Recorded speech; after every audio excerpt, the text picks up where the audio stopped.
প্রশ্ন নম্বর 2, এ, বি ও সি শ্রেণী বিবর্ধকের ভিতর পার্থক্য। এ শ্রেণী ইনপুট প্রয়োগকৃত তরঙ্গকে পূর্ণরূপে বিবর্ধিত করবে, বি শ্রেণী করবে অর্ধেক রূপে বিবর্ধিত এবং সি শ্রেণী করবে আমাদের অর্ধেকেও চেয়ে কম বিবর্ধিত।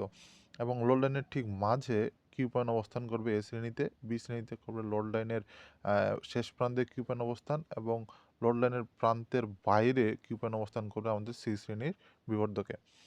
এবং কালেক্টর কারেন্ট শূন্য সিগনালে অবস্থায় চালু থাকবে, তাহলে কালেক্টর কারেন্ট শূন্য সিগন্যাল অবস্থায় চালু থাকবে এবং শূন্য সিগন্যাল অবস্থায় কালেক্টর কারেন্ট হবে শূন্য বি শ্রেণীতে, এবং এ শ্রেণীতে কালেক্টর কারেন্ট শূন্য সিগন্যাল অবস্থায় প্রবাহিত হবে না।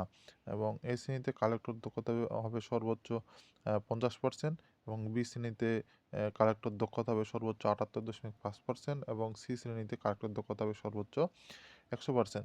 এ শ্রেণীদের জন্য আমাদের একটা বায়াসিং সার্কিটের প্রয়োজন হবে, বি শ্রেণী এবং সি শ্রেণীর জন্য কোনো প্রকার বায়াসিং সার্কিটের প্রয়োজন হবে না।